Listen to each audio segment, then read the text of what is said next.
नमस्कार दोस्तों, कैसे हो आप सभी लोग। आई होप बहुत ही बढ़िया होंगे और अपनी तैयारी को बहुत बेहतरीन तरीके से फिर से कर रहे होंगे। राइट। देखिए, करंट अफेयर की आज से हम कुछ और चेंजेस भी करने जा रहे हैं, जो मैं आपको एक ही क्लास में जैसे वन लाइनर करंट अफेयर पढ़ा दूंगा और उसके बाद सीधा सीधा आपको जो है प्रैक्टिस भी करा दूंगा। एक ही क्लास में आपको अलग से जाने की ज़रूरत उसकी नहीं पड़ेगी, क्योंकि मैं कई स्टूडेंट्स के सुझाव भी आए थे कि सर आप एक जगह ही से मर्ज कर दो और इस तरह से।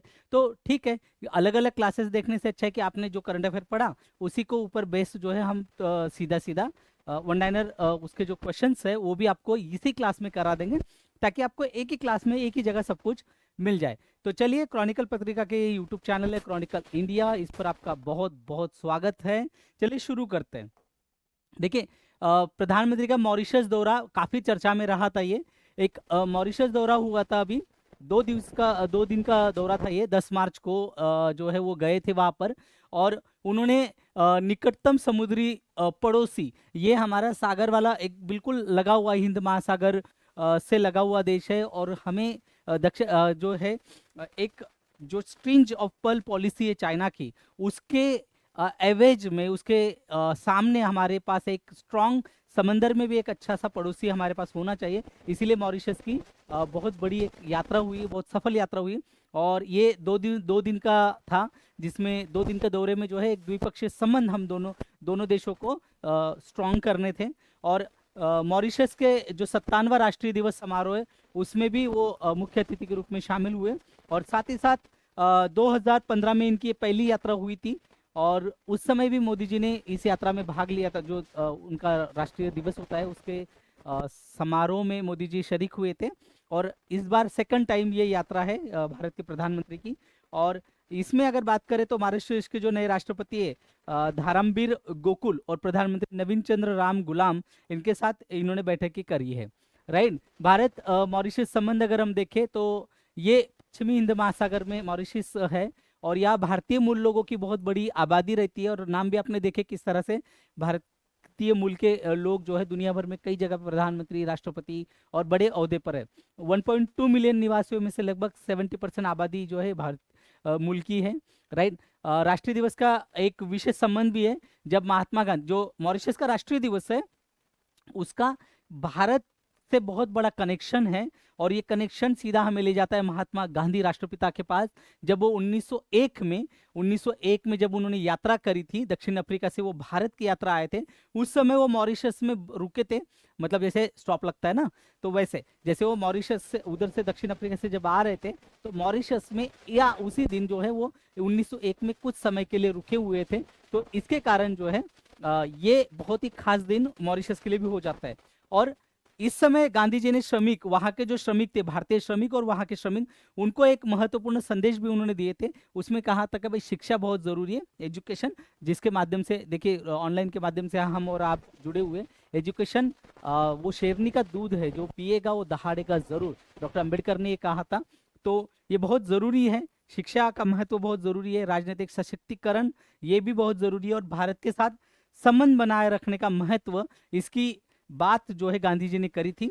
और उन्होंने कहा था कि जो मॉरिशस है, इस दिन वहां गांधी जी गए थे, तो जो दांडी मार्च का दिन था उस तारीख को गांधी जी की याद में श्रद्धांजलि के रूप में जो है वो मॉरिशस अपना राष्ट्रीय दिवस मनाता है। कितनी अच्छी बात है, ये दो देशों के बीच में कितने अच्छे संबंध है। बुद्ध हो गए, गांधी हो गए, और दुनिया भर के ऐसे लोग हैं, संत है, हमारी योग परंपरा है, ये सब हमें दुनिया से कनेक्ट करती है। यहाँ भारत ने मॉरिशस की कई परियोजनाओं में निवेश भी किया है। और साथ अगर हम देखें तो मेट्रो एक्सप्रेस, छोटी जन उन्मुख परियोजनाएं, अनुदान, ये सब भारत ने मॉरिशस को दिया हुआ है। अगर बात करें दोनों देशों के बीच में समुद्री सुरक्षा, वित्तीय अपराधों से निपटने, यानी जो समंदर में अपराध होते हैं, राइट, वो पायरेट्स जो होते हैं उनके खिलाफ, और साथ ही साथ प्रशिक्षण, नागरिक सेवकों के प्रशिक्षण भी हस्ताक्षर किए। और भारतीय सहायता परियोजना को लागू उद्घाटन किया गया। और साथ ही साथ जो स्वास्थ्य और सिविल सेवा कॉलेज है ये सब उसमें शामिल है। भारतीय नौसेना और मॉरिशस के अधिकारियों के बीच वाइड शिपिंग सूचना साझा करने पर एक तकनीकी समझौते पर हस्ताक्षर किए, और साथ ही साथ जो अवैध गतिविधि था उसको रोकने में भी ये मदद करेगा। ये सारी चीजें वित्तीय अपराधों से निपटने के लिए जो प्रवर्तन निदेशालय है वो मॉरिशस की फाइनेंशियल क्राइम कमीशन के बीच इसके हस्ताक्षर किए गए। साथ ही साथ इन मॉरिशस का जो सर्वोच्च सम्मान है उसकी घोषणा की गई प्रधानमंत्री नवीन चंद्र रामगुलाम के द्वारा, और मॉरिशस सरकार ने 12 मार्च 2025 को जो सर्वोच्च नागरिक पुरस्कार है the grand commander of the order of the star and की ऑफ द इंडियन ओशन, ये जो है इसको सम्मानित किया, मोदी जी को सम्मानित किया गया इस अवार्ड से, the grand commander of the order of the star and की ऑफ द इंडियन ओशन। और ये पुरस्कार से सम्मानित वाले मोदी जी जो है ये पहले भारतीय नेता बन गए हैं और 5वें वैश्विक नेता बने हैं। ये सम्मान बहुत बड़ी बात है, उस देश का सबसे प्रतिष्ठित सम्मान हमारे देश के प्रधानमंत्री को मिला, और ये भारत के पहले व्यक्ति और दुनिया भर के 5वें ऐसे व्यक्ति बन गए हैं, राइट। और ये 21वां पुरस्कार है अंतर्राष्ट्रीय सम्मान जो मोदी जी को मिला है। इससे पहले 20 ऐसे अंतर्राष्ट्रीय सम्मान मोदी जी को ऑलरेडी मिल चुके हैं, राइट। और ये जो है अंतर्राष्ट्रीय सहयोग और योगदान जो है मोदी जी का उसको ये दर्शाता है। 8 समझौते हुए सीमा पार लेन देन के लिए और स्थानीय मुद्रा को बढ़ावा देने के लिए जो है एक समझौता किया गया भारतीय रिजर्व बैंक और मॉरिशस की बैंक के द्वारा, राइट। मॉरिशस सरकार को ऋण देने के लिए भी स्टेट बैंक के बीच में समझौता हुआ। सूक्ष्म लघु और मध्यम उद्योगों के बीच में समझौता हुआ। विदेश मंत्रालय का जो सुषमा स्वराज विदेश सेवा संस्थान है और मॉरिशस का विदेश मंत्रालय, इसके बीच एक समझौता हुआ है।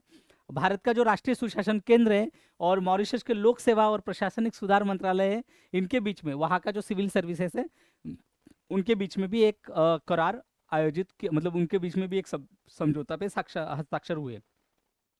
भारतीय नौसेना और भारत सरकार का जो वाइड शिपिंग सूचना है उसके दोनों के आदान प्रदान, सूचना के आदान प्रदान पर भी समझौता हुआ है।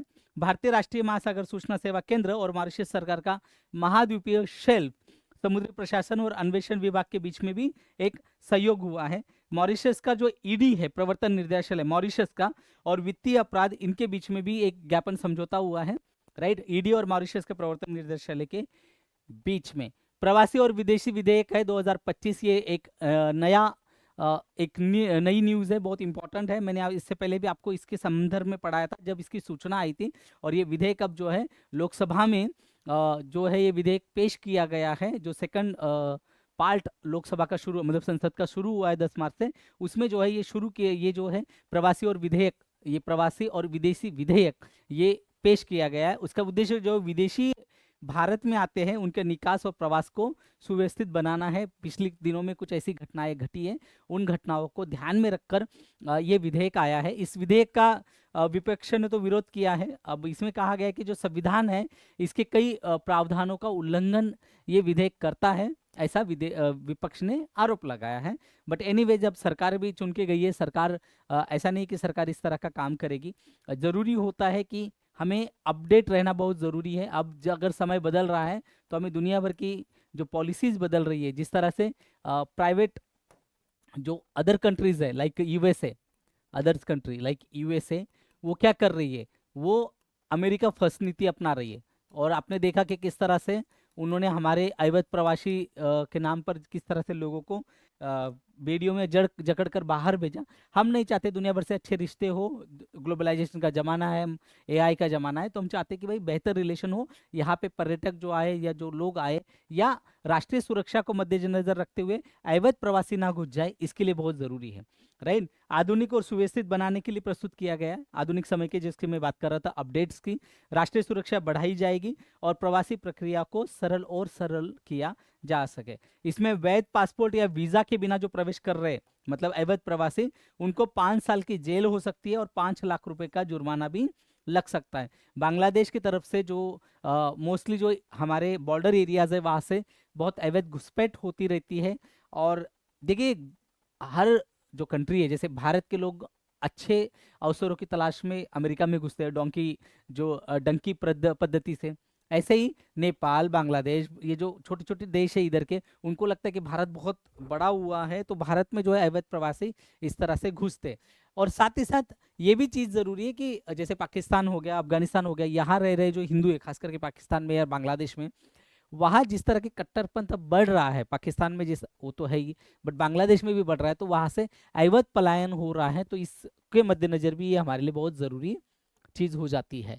इमिग्रेशन एंड फॉरेन बिल्स, ये नाम है इसका 2025, इसको केंद्रीय गृह मंत्री यानी कि और गृह राज्य मंत्री नित्यानंद राय द्वारा, मतलब गृह मंत्री के बिहाफ पर यहाँ जो है केंद्र जो गृह राज्य मंत्री नित्यानंद राय द्वारा इसको पेश किया गया।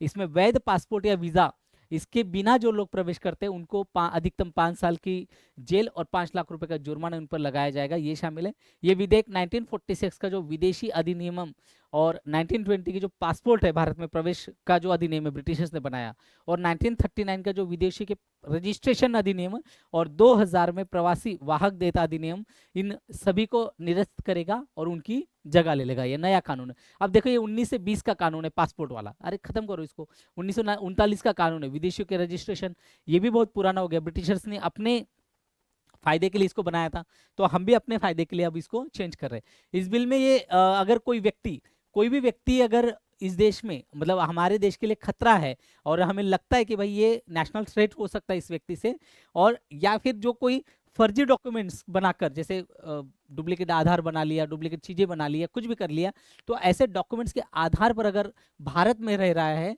तो उसके खिलाफ ये कार्रवाई करने की अनुमति देगा, ये कानून में प्रावधान है, उसको जेल की जाएगी। मतलब देखिए ये कितनी अच्छी बात है कि हम अपने अवैध प्रवासियों को भी अपने कानून की तरह ही ट्रीट करते, ना कि उनको जेल कैदियों की तरह हथकड़ी और पैरों में बांधकर उनको वापस भेजते। हम लोग मानवीय गरिमा, राइट, ह्यूमन राइट्स की जो बात है, अब भाई ये प्रवृत्ति है इंसान की कि वो हमेशा रोजी रोटी अपनी उधर भरण पोषण के लिए कहीं ना कहीं जाता ही है, एक शहर छोड़ के दूसरे शहर में जाता है, एक राज्य छोड़ के दूसरे राज्य में जाता है, गांव को छोड़ के बगल के शहर में जाता है, देश को छोड़ के दूसरे देश में जाता है।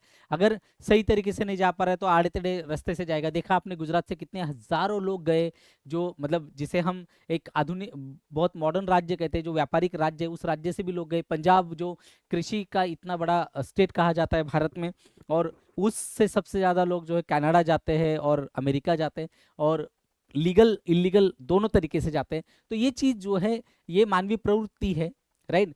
और अगर किसी व्यक्ति ने हमारे देश में, विदेशी व्यक्ति ने प्रवेश कर किया है और उसके कारण हमारे रिश्तों में अड़चन आती है, तो उसमें भी उस व्यक्ति को हम प्रवेश नहीं करने देंगे, राइट।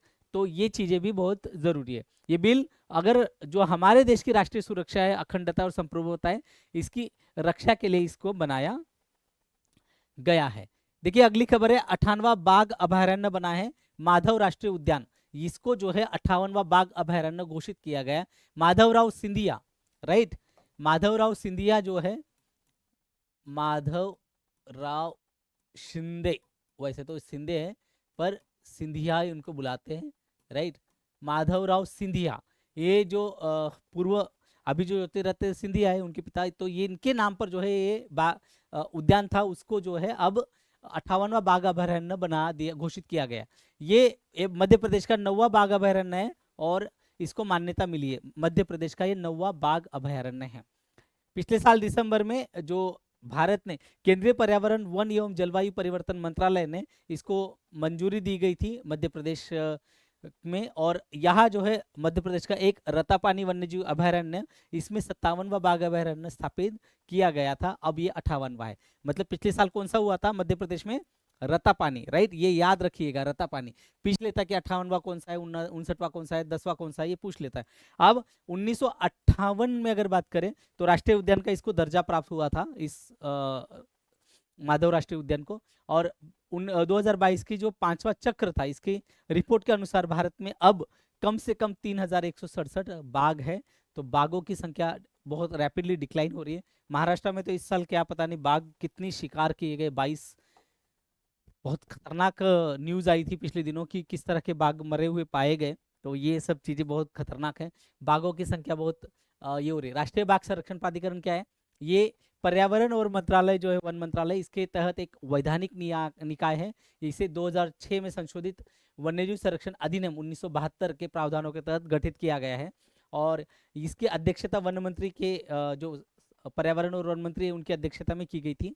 ये प्राधिकरण में 8 विशेषज्ञ होते हैं या पेशेवर जो प्रोफेशनल लोग हैं, इनके पास वन्यजीव संरक्षण और आदिवासी मतलब उस एरिया में रह रहे लोगों के पूरी जानकारी होती है, उनके कल्चर, वो कस्टम्स को समझते हैं, और इसी अन्य लोगों के कल्याण का उनके पास अनुभव होता है, उनके लिए उन्होंने काम किया होता है। 8 में से 3 संसद सदस्य भी होते हैं इस कमेटी में, और 2 लोग जो है वो लोकसभा से आते हैं और 1 राज्यसभा का सदस्य होता है।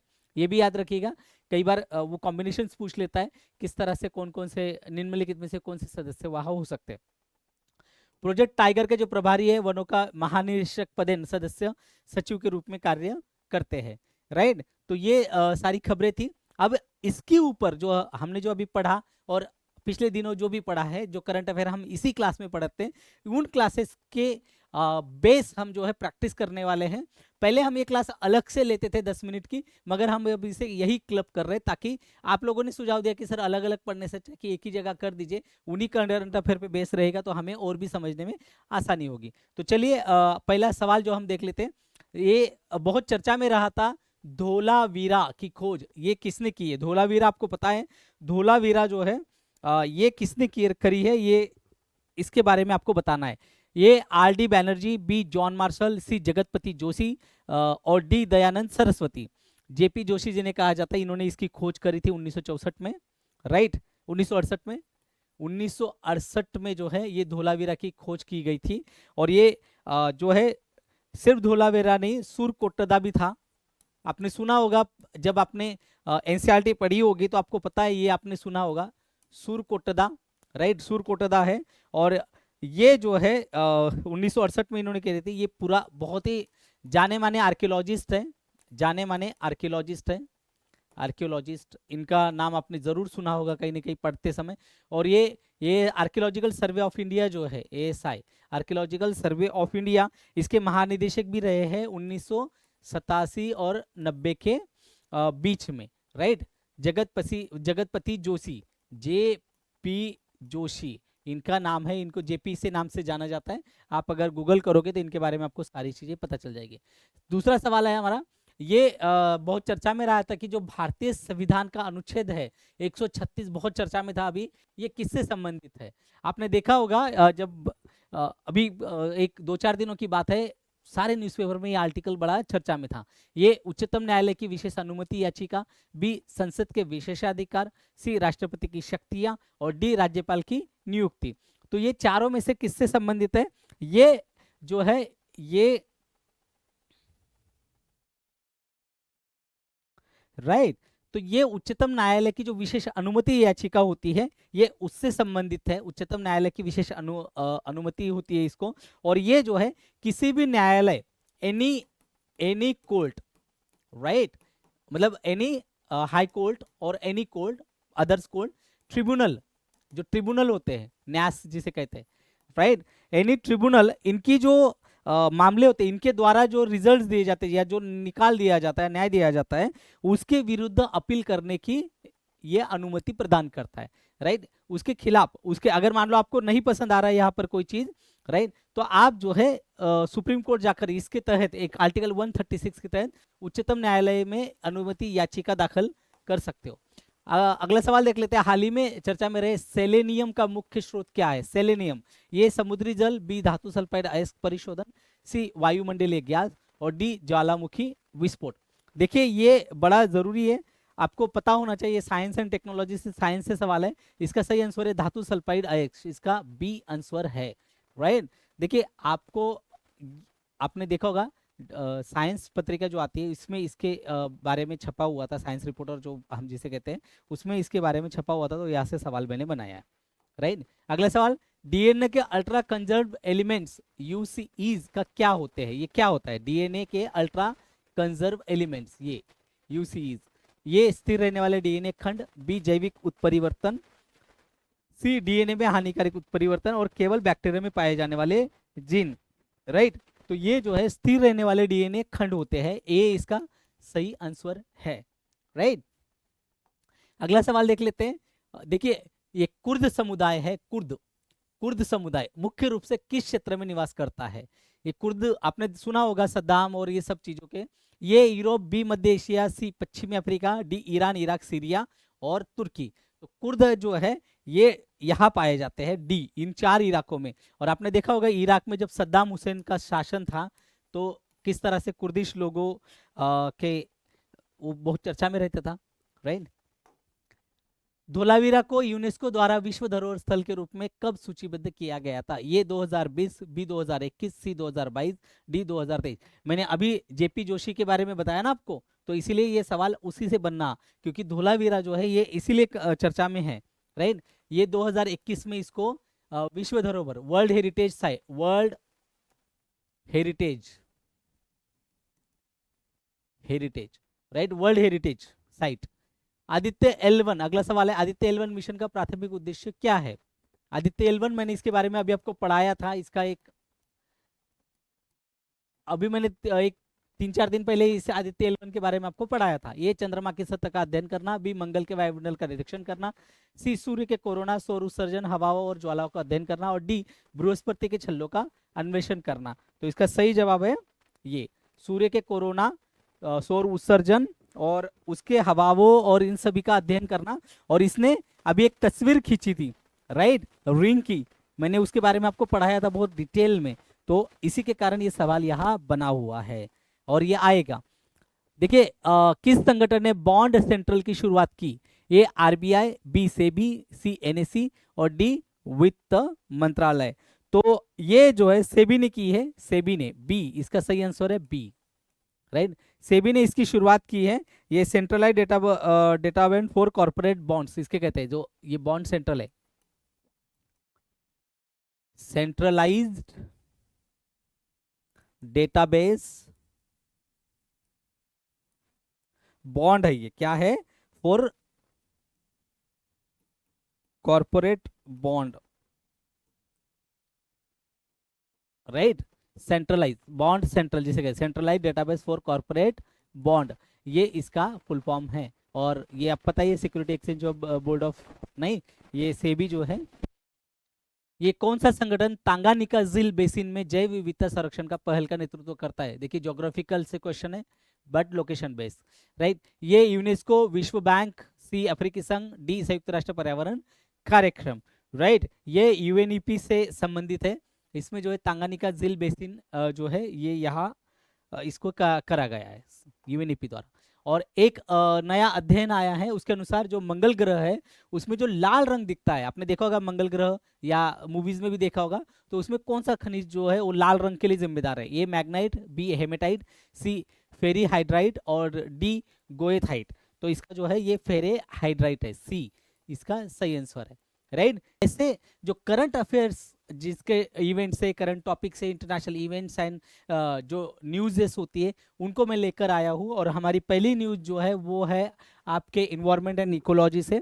इन्वायरमेंट एंड इकोलॉजी की न्यूज़ है और ये न्यूज़ सबसे पहले जो आप देखेंगे तो आर्द्र भूमि जो है, वेटलैंड जिसे हम कहते हैं, राइट, वेटलैंड, वेटलैंड, वेटलैंड्स के लिए जो है उसका उचित उपयोग, लाइन यूजफुल यूज के लिए जो है रामसर पुरस्कार दिया गया है। और ये पुरस्कार गया है एक भारतीय महिला को, तो ये भी बहुत बड़ी बात है, हमारे लिए गर्व की, हमारे लिए खुशी की बात है कि केयर अर्थ ट्रस्ट की जो सह संस्थापक है आयश्री वेंकटेशन, इनको जो है वेटलैंड वाइज यूज के लिए रामसर पुरस्कार प्राप्त हुआ है। और ये पहली भारतीय महिला है, इन्होंने इस रूप में, अगर आप बात करें तो एक पहली भारतीय व्यक्ति जिसको, और एक वो भी महिला, उसको एक पुरस्कार मिला है। तो इस रूप में इन्होंने एक बहुत ही बड़ा रिकॉर्ड, एक इतिहास रच दिया है। ये बहुत ही प्रतिष्ठित यानी बहुत, it's very prestigious award, right, it's very prestigious award है ये, वर्ल्ड प्रेस्टिजियस सम्मान है ये। और यहाँ जो है स्थायी वेटलैंड प्रबंधन में इनका जो असाधारण योगदान है, उस योगदान को ये मान्यता देता है, रिकग्नाइज करता है दुनिया भर में। और ये घोषणा जो है अंतर्राष्ट्रीय महिला दिवस के अवसर पर की गई थी। और ये पर्यावरण संरक्षण महिलाओं की भूमिका को ये दर्शाता है कि किस तरह से पर्यावरण की रक्षा के लिए महिलाएं आगे आ रही है। मैंने इससे पहले भी और एक महिला के बारे में आपको पढ़ाया था, आपको पता होगा, जिन्होंने नॉर्थ ईस्ट में वहाँ का जो सारस पक्षी है उसको बचाने में हेल्प करी थी, आपको शायद याद हो, राइट। वेंकटेशन उन 12 महिलाओं में से एक थी जिन्होंने वेटलैंड संरक्षण में उनके काम के लिए सम्मानित किया जा रहा है, राइट। पृष्ठभूमि अगर देखें रामसर पुरस्कार की, तो ये आर्द्र भूमि यानी वेटलैंड्स, राइट, वेटलैंड्स की इसका सस्टेनेबल मैनेजमेंट के लिए जो व्यक्ति और संगठन काम करते हैं उन सभी को ये रिकॉग्नाइज या सम्मानित करती है। आर्द्रभूमि पर जो कन्वेंशन है उसके तहत जो पुरस्कार है उसका उद्देश्य आर्द्रभूमि संसाधन और उसका जो बुद्धिमानी से उपयोग किया जा रहा है उसको प्रोत्साहित किया जा रहा है, उसके लिए पुरस्कार दिया जाता है। पुरस्कार श्रेणियों में आर्द्रभूमि का बुद्धिमानी से उपयोग, नवाचार और नीति को प्रभावित करना, ये 3 कैटेगरीज है। ये 3 कैटेगरीज में पुरस्कार दिया जाता है। आर्द्रभूमि का बुद्धिमानी से उपयोग माने यूजफुल, वाइज यूज कहा जाता है, इनोवेशन और पॉलिसीज को इम्पैक्ट करना, एक प्रभावशाली नीति बनाने के लिए दिया जाता है। ये 3 कैटेगरीज है। ये भारत की ओर से पहली महिला है जिन्होंने पुरस्कार जीता है और इनको आर्द्रभूमि की दुनिया में महिला परिवर्तनकर्ता इसके रूप में 12 महिलाओं में शामिल किया गया है। कितनी बड़ी बात है कि कोई व्यक्ति कहाँ रह रहा है, कहीं छोटी सी जगह पे से भी काम करता है मगर उसे दुनिया जो है रिकॉग्नाइज करती है। इस सूची की जो घोषणा है वो रामसर का जो सचिवालय ने क्या है वहां ग्लैंड में है जो स्विट्जरलैंड में स्थित है। देखिए अगर आपको कभी वन डे टाइप के क्वेश्चंस आ जाए ना, वन लाइनर तो इसमें काम आएगा, राइट। रामसर सम्मेलन एक अंतर्राष्ट्रीय संधि है, ये विश्व भर की जो आर्द्रभूमि है यानी वेटलैंड्स है उनके लिए कार्य करती है और इसका सचिवालय IUCN मुख्यालय में है। आर्द्रभूमि की दुनिया में जो महिला परिवर्तन करता है वो 2018 की अगर बात करें तो रामसर सम्मेलन ने लिंग और आर्द्रभूमि पर प्रस्ताव को अपनाया था और यहाँ कहा गया था जो महिलाएं उनकी आवश्यकता पर ध्यान देने पर जोर दिया गया था। 2024 का जो रामसर सचिवालय ने जिन आर्द्रभूमि दुनिया में महिला परिवर्तन कर का जो पहला संस्करण जारी किया था और पुरस्कार श्रेणियां ये 3 थी। मैंने बताया आपको आर्द्रभूमि के लिए अंतर्राष्ट्रीय सहयोग को बढ़ावा देना, आर्द्रभूमि का विवेकपूर्ण उपयोग और वेटलैंड्स का संरक्षण करना, ये 3 पुरस्कारों की श्रेणियां है। डॉक्टर जयश्री वेंकटेशन के बारे में देख लेते हैं। ये केयर अर्थ ट्रस्ट की संस्थापक है, केयर अर्थ ट्रस्ट की, और ये इसकी स्थापना 2000 में हुई थी चेन्नई तमिलनाडु में। और ये ट्रस्ट जो है महिला गैर सरकारी संगठन है यानी कि NGO, नॉन गवर्नमेंट ऑर्गेनाइजेशन, इसकी वकालत और क्षमता निर्माण जो अनुसंधान के लिए और जैव विविधता यानी इकोलॉजी को बढ़ावा देना, उसको संभालना, उसको सहेजना और उसकी रक्षा करने के लिए काम करते हैं। वेंकटेशन की जो जयश्री और उनकी टीम है, उनकी डॉक्टर वेंकटेशन की, उसमें पल्लीकरनई दलदल यानी वेटलैंड्स में है बाढ़ शमन और जैव विविधता, इसके दस्तावेजन करने वाली ये पहली व्यक्ति थी। उनके संगठन को पल्लीकरनई दलदल और नलमंगलम वन इसके संरक्षण के लिए 2009 में भारत सरकार के केंद्रीय पर्यावरण, वन और जलवायु परिवर्तन मंत्रालय का इंदिरा गांधी पर्यावरण पुरस्कार से सम्मानित ऑलरेडी किया गया है। इनका काम है। तो ये आप देखिए पल्लीकरनई दलदल और ननमंगलम, इनसे सवाल पूछ सकते हैं। या जहां महिलाओं का योगदान पे ऐसे मान लीजिए कोई ऐसे आ गया हो भारत में महिलाओं का योगदान, भारत की प्रगति में योगदान, या महिलाएं कहा है, महिलाओं का कंपैरेटिव क्वेश्चंस आ गया, तो you can quote her name, right, you can quote her work actually. तो ये it's very good information, it's very good resource to you have कि आप उसको कहीं पे भी यूज कर सकते हो, या अगर आप इंटरव्यू में जाते हो तो आप इंटरव्यू में इसे कोट कर सकते हो अगर महिलाओं के बारे में कुछ भी पूछा गया था। योगदान अगर देखें तो आर्द्रभूमि संरक्षण के लिए दशकों से काम कर रहे हैं इनकी टीम, और ये उनके प्रयास में पल्लीकरनई मार्च पर केंद्रित है। उन्होंने अपनी यात्रा $350, मतलब सोचिए कितनी मामूली बजट से शुरू करी थी, और इसको अगर देखा जाए तो एक बंजर भूमि माना जाता है जिसे, उससे उन्होंने काम शुरू किया और उसको अच्छे वनों में परिवर्तित करके दिखाया, राइट। इनकी जो समृद्ध जैव विविधता थी पल्लीकरनई की, उसका डॉक्यूमेंटेशन किया और वनस्पतियों और जीवों, उनको लगभग 337 अधिक प्रजातियों का जो घर है उसको दुनिया को बताया कि भाई इसको बचाना पड़ेगा। यहाँ 337 ऐसे जीव और वनस्पति जो बहुत ही अमूल्य है, राइट। और ये एक महिला इस आंदोलन का नेतृत्व कर रही है, आर्द्रभूमि की रक्षा कर रही है। मगर इतना ही नहीं, तो जयश्री वेंकटेशन जो है ये अगली आने वाली जनरेशन को भी प्रेरित कर रही है। अभी मैं खुद भी आपको पढ़ा रहा हूँ तो, और जब मैं ये लेक्चर भी बना रहा था तब भी मुझे इतना गौरवान्वित महसूस हो रहा था कि एक महिला क्या नहीं कर सकती। वहां जाकर उन्होंने पूरे वन को बचाया, पूरे दलदल को बचाया। It's very good, right. और इनका कार्य जो है ये बताता है कि कैसे महिलाएं को अगर हम इन कार्य में लाए, महिलाओं को अगर हम जिम्मेदारी दे, जिम्मेदारी अगर महिलाएं खुद भी आकर ले तो एक बेटर रिजल्ट जो है वो दे सकती है।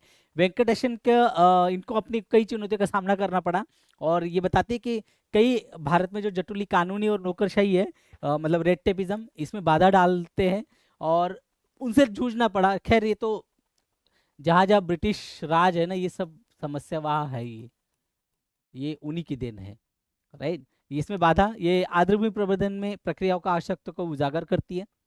देखिए रेड टिपिज्म उतना अब है नहीं, बट वनों को लेकर भारत के लोगों की बहुत अच्छी, मतलब दोहन बहुत करते हैं, संरक्षण पर्यावरणवादी बहुत कम देखने को मिलते हैं।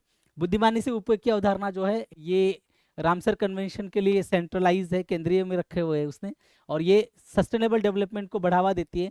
आर्द्रभूमि उसकी पारिस्थितिक तंत्र या चरित्र को उसका रखरखाव करने के और उसको बनाए रखने को भी संदर्भित करती है, उसको बताती है। कन्वेंशन के जो अनुबंधित पक्ष है, जैसे बुद्धिमानी से उपयोग, ये वाली बात, उसको प्राप्त करने के लिए राष्ट्रीय नीतियां और सार्वजनिक शिक्षा को लागू करने की जरूरत और उसकी प्रतिबद्धता, जो कमिटमेंट है, उसको ये दर्शाती है। आर्द्रभूमि पारिस्थितिक तंत्र जो अगर बात करें तो उनके द्वारा जो प्रदान की जाती है उसकी सेवाओं को, संरक्षण को ये सुनिश्चित करता है। और बड़ा इंपॉर्टेंट है, दलदल हमारे पर्यावरण का बहुत इंपॉर्टेंट हिस्सा है, वहाँ रह रहे जीवों का, देखा होगा आपने दुनिया भर से पक्षी या वहाँ आते हैं, तो ये बहुत ही जरूरी है।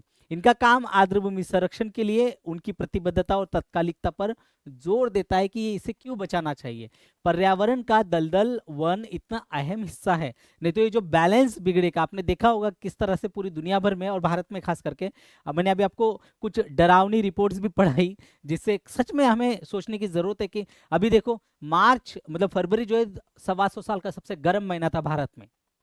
मैंने और एक रिपोर्ट पढ़ाई जहाँ समुद्र जल स्तर बढ़ रहा है, जिसमें मुंबई और पेरिस और जैसे लंदन और जैसे समंदर किनारे जितने शहर है, और खास करके मैं भारत की बात करूँ, दुनिया की छोड़ दीजिए, अगर मैं भारत की बात करूँ तो मुंबई कोलकाता जैसे शहर जो है पानी के नीचे जा सकते हैं। और ये घनी आबादी वाले राज्य है, घनी आबादी वाले शहर है, जहाँ अगर ऐसी तबाही आएगी तो हम कैसे बचेंगे। इतना ही नहीं, इतना ही नहीं, जो अगर मैं बात करूं, जो गर्म महीना था फरवरी, 125 सालों का सबसे गर्म महीना रहा, 1.5 डिग्री टेम्परेचर बढ़ा। और मैंने और एक रिपोर्ट पढ़ाई थी आपको, जिसमें अगर 1.5 से 3 डिग्री अगर टेम्परेचर बढ़ेगा तो पानी की समस्या जो है बहुत ही विकराल रूप ले लेगी। अभी अभी तो फरवरी मार्च शुरू ही हुआ है और पानी की समस्या भारत के कई राज्यों में, कई इलाकों में शुरू हो चुकी है, और इतनी धूप पड़ने लगी है जो अभी सहन नहीं हो रही। तो आप सोचो मई और जून क्या क्या गुल खिलाएगा, क्या रंग दिखाएगा। और इससे भी आगे बढ़कर एक चीज है, अगर ये टेम्परेचर, यही अगर इस टेम्परेचर की प्रवृत्ति रही, 1.5 से डिग्री अगर और इस साल भी बढ़ा, तो आप सोचो पानी की कितनी बड़ी विकराल समस्या खड़ी हो जाएगी।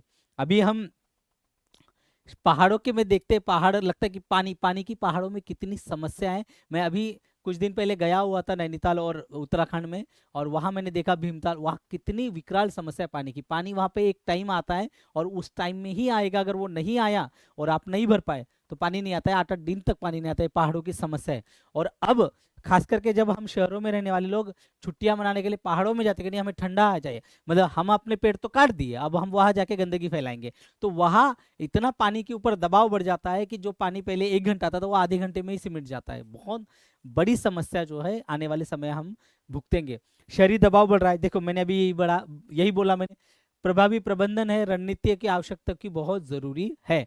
रामसर कन्वेंशन जो है ये एक रूपरेखा प्रदान करता है, जो राष्ट्रों को, पूरी दुनिया भर के देशों को बताता है कि किस तरह से आप आर्द्र भूमि का संरक्षण कर सकते हैं, उसका मैनेजमेंट कर सकते हैं, उसका प्रबंधन बनाए रख सकते हैं, और खुद भी कर और देशों को प्रेरित कर सकते हैं। 2025 में जो महिला परिवर्तनकर्ता पुरस्कार है, इनके विजेताओं के नाम है ये। और आर्द्रभूमि संरक्षण के लिए अंतर्राष्ट्रीय सहयोग को बढ़ावा देना, ये जो श्रेणी है उसमें प्रोफेसर सेलेल्टो साउलो, ये अर्जेंटीना की है, ये वर्तमान में विश्व मौसम विज्ञान संगठन WMO की महासचिव है। जूली मुलोंगा, ये केन्या की है, ये वेटलैंड्स इंटरनेशनल की पूर्व अफ्रीका विभाग की निदेशक है। जेनिफर जॉर्ज, ये न्यूजीलैंड की है, और ये पूर्वी एशियाई ऑस्ट्रेलियाई फ्लाईवे साझेदारी की मुख्य कार्यकारी अधिकारी है। और लिबुसे व्लासाकोवा, ये चेकिया की, पर्यावरण मंत्रालय में ये वरिष्ठ सलाहकार है। ये परिवर्तनकर्ता जो पुरस्कार है, महिला परिवर्तनकर्ता पुरस्कार, इस श्रेणी में इन लोगों को दिया गया है। दूसरी श्रेणी है आर्द्रभूमि संरक्षण में योगदान। आर्द्र भूमि के संरक्षण में जिनको योगदान दिया गया है उसमें 2025 में किसे मिला है? रेचल डी सिल्वा जमैका की है और ये वरिष्ठ पर्यावरण वैज्ञानिक है, CL पर्यावरण। दूसरी व्यक्ति है लोरा गोंजालेज पनामा की है, कार्यकारी निदेशक है मारिया वर्ल्डे। फ्रांजिका ट्राटमैन संयुक्त राष्ट्र अमेरिका यानी कि यूएसए की, और ये सह संस्थापक है ग्लास हाफ फुल, क्या बढ़िया नाम है, ग्लास हाफ फुल, राइट। और ओलाडोस एडेनिके ये नाइजीरिया की संस्थापक है, ये आई लीड क्लाइमेट एक्शन इनिशिएटिव की, राइट।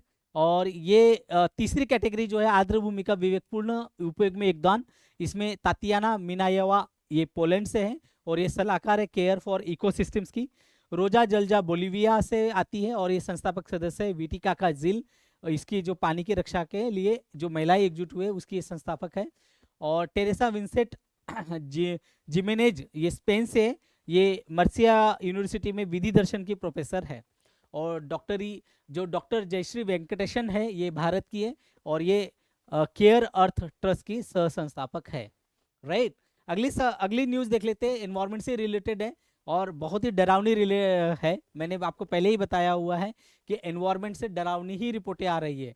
खुशखबरी हम तब देंगे जब हम खुद पानी बचाएंगे, पेड़ लगाएंगे। वायु गुणवत्ता पर रिपोर्ट आई है 2024 की, जो स्विस एयर टेक कंपनी है ये रिपोर्ट इन्होंने दी है वायु गुणवत्ता की, एयर क्वालिटी की, और इससे पता चला कि भारत दुनिया के सबसे प्रदूषित देशों में से एक है। और इससे भी डरावना आएगा, दुनिया में जो 20 सबसे प्रदूषित शहर है उसमें भारत के 13 शहर आते हैं। It's really alarming situation for us कि जो मोस्ट पॉल्यूटेड सिटीज है, राइट, वो 20 है दुनिया में वर्ल्ड टॉप 20 शहर, उसमें इंडिया में कितने हैं? ये बहुत गर्व करने की बात नहीं, शर्म की बात है। दुनिया के सबसे 20 प्रदूषित शहरों में से 13 शहर अकेले अपने देश में है। दिल्ली जैसे शहर तो दुनिया में नंबर 1 पर है। असम का जो बर्निहाट है ये सबसे प्रदूषित शहरों में पहचाना गया है। वायु गुणवत्ता में मामूली सुधार जरूर हुआ है, मगर ओवरऑल सिचुएशन अगर हम देखें तो वो बहुत ही खतरनाक बनी हुई है, राइट। दिल्ली जो है वैश्विक स्तर पर सबसे प्रदूषित राजधानी, मतलब देश की राजधानी जहां मैं भी रहता हूं, हम लोग रहते हैं, वो दुनिया के सबसे प्रदूषित राजधानी वाला शहर है, राइट। अगला देखेंगे, दुनिया का जो 20 सबसे प्रदूषित शहर है उसमें भारत का असम मेघालय का शहर बर्निहाट, दिल्ली, पंजाब का मुल्लापुर, हरियाणा का फरीदाबाद, गुड़गांव, उत्तर प्रदेश के गाजियाबाद जिसका जिला है लोनी, मतलब गाजियाबाद जिले में लोनी, नोएडा, ग्रेटर नोएडा, मुजफ्फरनगर, राजस्थान में गंगानगर, मुंबई में जो है भिवंडी, हनुमानगढ़ इत्यादि शामिल है। ये दुनिया के सबसे मोस्ट पॉल्यूटेड शहर है। क्या बताया जाए, वायु प्रदूषण भारत के स्वास्थ्य सेवा पर बहुत गंभीर परिणाम कर रहा है और स्वास्थ्य सेवा पर बहुत प्रेशर डाल रहा है। इसके कारण, इस वायु प्रदूषण के कारण 5.2 वर्ष लोगों की आयु कम हो रही है। मगर जो व्यक्ति अगर 90 साल, अब तो 90 साल को नहीं जीता है, मान लीजिए जो व्यक्ति अगर 70 साल जी रहा होगा तो वो अब जो है 64-65 साल ही जिएगा, ये मतलब फिक्स है, राइट। पिछले साल जो लैंसेट प्लैनेटरी हेल्थ है उसके अध्ययन, उसमें एक रिपोर्ट छपी थी, उसमें एक अध्ययन आया था, उसमें कहा गया था कि 2009 से लेकर 2019 तक यानी 10 सालों में भारत में हर साल 15 लाख लोग जो है इनकी मौत जो है एक जो दीर्घकालिक PM जो है 2.5 प्रदूषण के कारण हो रही है, उसके संपर्क में रहने के कारण हो रही है। 15 लाख मौत हर साल, बाप रे बाप रे बाप रे। कोरोना में भी इतने लोग नहीं मरते हैं, सोचो, मतलब, और हमारी इस समस्या की तरफ कोई ध्यान नहीं है। It's really disturbing report actually कि 15 लाख लोग मरे जा रहे हैं और हमारा इस तरफ ध्यान ही नहीं है वायु प्रदूषण के कारण, राइट। ये पहली विश्व गुणवत्ता वायु रिपोर्ट जो आई थी 2018 में और इसको 2019 में जारी किया गया था। वार्षिक रिपोर्ट बनाने के लिए जो कंपनी है, स्विस कंपनी, ये दुनिया भर के वायु गुणवत्ता निगरानी स्टेशनों का जो आंकड़े होते हैं उसका अध्ययन करती है और उसको क्लब करती है। 2024 की रिपोर्ट में 138 देशों के 8,954 स्थानों से 40,000 से अधिक वायु गुणवत्ता निगरानी स्टेशन से सारे आंकड़े जमा किए गए थे और उन आंकड़ों का बहुत गहन अध्ययन करके दुनिया भर के लिए रिपोर्ट लाई गई है। तो 138 देश माने आप समझ सकते हो कितनी बड़ी रिपोर्ट और कितनी ऑथेंटिक ये रिपोर्ट है। 40,000 8,900 यानी लगभग 9,000 स्थानों से 40,000 अधिक जो गुणवत्ता निगरानी स्टेशन है वहां से आंकड़े लिए गए। रिपोर्ट में जो महीन कण होते हैं PM 2.5 इस पर WHO वायु प्रदूषण दिशा निर्देशों का उपयोग किया जाता है। वर्तमान में WHO ने कहा है कि किसी भी देश में अगर सालाना वार्षिक औसत होती है 2.5 ये 5 यूपी जो GM होता है M3 से अधिक नहीं होना चाहिए और इससे अधिक अगर होगी तो ये 2.5 वाले देश को प्रदूषित माना जाता है। वर्तमान स्थिति क्या है इस रिपोर्ट के अनुसार जो 2025 में आई, मतलब 2024 के पूरे रिसर्च करके जो 25 में रिलीज की गई है, ये कहता है कि भारत दुनिया का 5वां सबसे प्रदूषित देश है। दुनिया में 5वें नंबर पर हम आते हैं, 5वां प्रदूषित देश है और ये 2023 से लगातार तीसरे स्थान से इसमें थोड़ा सुधार हुआ है। हम तीसरे स्थान पर थे, अब हम 5वें पे आ गए, तो थोड़ा सुधार हुआ है, राइट। अगर बात करें तो ये जो PM 2.5 की सांद्रता है वो 7% से बढ़कर 50.56 माइक्रोग्राम प्रति घन मीटर हो गई है और औसतन 50.6 माइक्रोग्राम प्रति क्यूबिक मीटर होगी और 2023 में ये 54.4 माइक्रोग्राम प्रति क्यूबिक मीटर थी। हालांकि दिल्ली जैसे शहर में संघर्ष जारी है जहां PM 2.5 का स्तर 91.6 माइक्रोग्राम प्रति घन मीटर है और ये आंकड़ा बिल्कुल पिछले कई वर्षों का कंटिन्यू सेम है, राइट। दिल्ली में 2023 की अगर बात करें तो 102.4 माइक्रोग्राम प्रति घन मीटर से बढ़कर ये 2024 में 108 माइक्रोग्राम प्रति घन मीटर हो गया है। वायु प्रदूषण का अगर बात करें स्वास्थ्य पर प्रभाव, तो ये भारत की स्वास्थ्य सेवा वैसे भी कैसे हम पता ही हमें उस पर और ये प्रेशर डाल रहा है। खराब वायु गुणवत्ता के कारण जो जीवन प्रत्याशा है उसमें 5.2 वर्ष कमी आ रही है। साथ ही साथ जो लैंसेट प्लैनेटरी हेल्थ में जो पता चला था उस रिपोर्ट से अनुसार वहाँ 1.5 मिलियन मौतें जो है हुई अब तक और जो छोटे कण है वो फेफड़ों पर और जो हमारा ब्लड प्रवाह है, रक्त प्रवाह, उस पर जाते हैं और इसके कारण श्वसन संबंधी जितने भी रोग है, हार्ट, कैंसर, इस तरह से बहुत ही गंभीर बीमारियां इसके कारण हो रही है। भारत में मुख्य वायु प्रदूषण का जो स्रोत है वो तो हमारे वाहन से निकलने वाला जो धुआं है और औद्योगिक उत्सर्जन जो है और बायोमास तथा फसल जो जलाई जाती है यानी कि पराली वगैरह, ये हमारे मुख्य वायु प्रदूषण के स्रोत है। और ये सच भी बात है, घर में 2 लोग रहते हैं और 4 गाड़ियां हैं, इतनी गाड़ियों की क्या जरूरत है। और हम पब्लिक जो व्हीकल्स है उसका इस्तेमाल बहुत कम ही करते हैं। सरकार और हमारी ये जिम्मेदारी है कि हम पब्लिक व्हीकल ज़्यादा इस्तेमाल करें। देखो गाड़ियाँ तो चली रही, दिल्ली जैसी जगह तो मेट्रो बसेस का कितना अच्छा है, फिर भी हम अपनी खुद की गाड़ियाँ निकालते हैं क्योंकि गाड़ियाँ चलाना एक स्टेटस सिंबल है भारत में, राइट। भारत में खुद की कार रखना स्टेटस सिंबल है, अमीरी का प्रदर्शन है कि हम अमीर है, गाड़ी है हमारे पास तो हम अमीर लोग हैं। तो ये गाड़ी जो है रखना एक स्टेटस का सिंबल का काम है, इसीलिए लोग गाड़ी रखते हैं। जरूरत नहीं है, जिस व्यक्ति को जरूरत भी नहीं वो भी कार खरीदता है क्योंकि उसको लगता है कि कार होना अमेरिकत की निशानी है।